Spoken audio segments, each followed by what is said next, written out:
ரொம்ப சிம்பிளாகவும் டேஸ்டாகவும் நல்ல காரசாரமான ஒரு தக்காளி சட்னி எப்படி செய்யலாம் அப்படின்னு தான் பார்க்க போகிறோம்.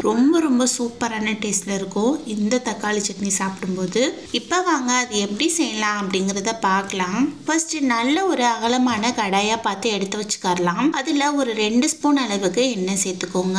எண்ணெய் நல்லா காஞ்சதும் இதில் ஒரு 20 போல் குண்டு வரமிளகாய் எடுத்து வச்சிருக்கேன். அதை இதில் போட்டு ஒரு 2 நிமிஷத்துக்கிட்ட மட்டும் நல்லா வறுத்து விட்டுக்கரலாம். நம்ம போட்ட மிளகா நல்லா வறுத்து வர ஸ்டார்ட் ஆன பிறகு இதுல ஒரு 2 கிட்ட மீடியம் சைஸ் அளவு பெரிய வெங்காயம், அடுத்ததா ஒரு 2 கிட்ட நல்ல பழுத்த தக்காளி பழம், 3 கிட்ட பூண்டு பல், இது எல்லாத்தையும் போட்டு அடுப்பை நல்ல மீடியம் ஃப்ளேம்ல வச்சு வெங்காயம் தக்காளியோட பச்சை வாசனை போற வரைக்கும் வதக்கி விட்டுக்கரலாம். நம்ம வதக்கும் போதே இந்த சட்னிக்கு தேவையான அளவு உப்பும் போட்டு நல்லா வதக்கி விடலாம். இந்த மாதிரி வதக்கும் போது நம்ம போட்ட வெங்காயம் தக்காளி நல்லா வதங்கி கிடைக்கும். இப்ப பாருங்க சூப்பரா இதோட பச்சை வாசனை எல்லாம் போயிட்டு இருக்குது. இந்த டைம்ல இதை நல்லா மிக்ஸ் பண்ணி விட்டுட்டு ஓரளவுக்கு நல்லா ஸ்ப்ரெட் பண்ணி விட்டுட்டு மூடி வச்சிருங்க. நம்ம போட்ட தக்காளி வெங்காயம் இதெல்லாம் ஓரளவுக்கு நல்லா சாஃப்டா வதங்கி வரட்டும். இப்போ ஒரு 2 நிமிஷத்துக்கிட்ட ஆயிடுச்சு. ஓபன் பண்ணி பாத்தீங்கன்னா உங்களுக்கே தெரியும் நம்ம போட்ட வெங்காயம் தக்காளி இது ரெண்டுமே நல்லா சாஃப்டா வதங்கி வந்துட்டு இருக்குது அப்படின்ட்டு.